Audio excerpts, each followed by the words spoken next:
இவ்வளோ நாளே எனக்கு இதெல்லாம் தெரியாமல் போச்சு. என்னன்னு பார்த்தீங்கன்னாக்கா, இந்த தாவேக்கா நிகழ்ச்சியில் வந்து, அதாவது இந்த கரூர் நிகழ்ச்சியில் வந்து பார்த்தீங்கன்னாக்கா, நடந்த ஒரு சம்பவம்.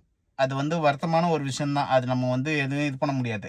ஆனால் இப்போதான் வந்து சில யூடியூபுகளுடைய ஒரு உண்மை முகம் அப்படின்னு சொல்லலாம். ஏன்னா இவனுங்க வந்து பார்த்தீங்கன்னாக்கா, நக்கி பிழைக்கிற நாய்ங்க இவனுங்கெல்லாம். நக்கி பிழைக்கிற நாய்களில் இவனுங்களும் ஒருத்தன். அது தாவேக்கா மேலே அவ்வளோ பெரிய குற்றச்சாட்டை வச்சுக்கிட்டு இவனுங்க இந்த மாதிரியான நக்கி பிழைக்கிற வேலைலாம் பார்த்துட்டு இருக்கிறானுங்க.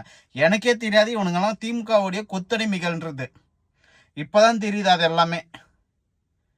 அப்படி நக்கி பிழைக்கணும்னு நினச்சிட்டிங்கனாக்கா, அது வந்து திராவிட மாடலோடு நக்கி பிழைச்சிக்கோங்கடா. அது ஏன்டா தாவேக்கா கிட்ட வரீங்க? அதான் நான் கேட்குறேன். நக்கி பிழைக்கணும்னு முடிவு பண்ணிட்டீங்க, நக்கி பிழைச்சின்னு போக வேண்டியதானே. அது எதுக்கு தாவேக்காவை ஒரு குற்றச்சாட்டாக வைக்கிறீங்க? தளபதி விஜய் அங்கே வந்தது தான் ஒரு குற்றமா? இப்படியெல்லாம் நக்கி பிழைக்கிறதுக்கு வேற எதனா பண்ணிட்டு போயிடலாமே நீங்கள்.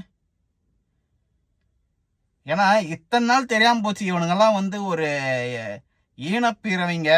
ஈனப்பிறவிலையும் கேவலமான பிறவிங்கன்றது வந்து இப்போதான் எனக்கே புரிய வருது. ஏன்னா உண்மையான நியூஸை போட்டாக்கா அரெஸ்ட்டு.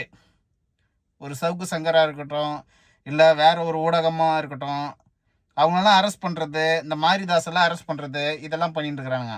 ஆனால் நக்கி பிழைக்கிறானுங்க பார்த்தீங்களா இந்த யூடியூப் காரணங்க, இவனுங்களுக்கு மேலே எந்த ஒரு குற்றச்சாட்டும் இல்லை. ஏன்னா விஜய்க்கு அகேன்ஸ்டாக போடுறானுங்க, தளபதி விஜய்க்கு. அவனுக்கு மேலே ஏன் குற்றச்சாட்டு வைக்கலை?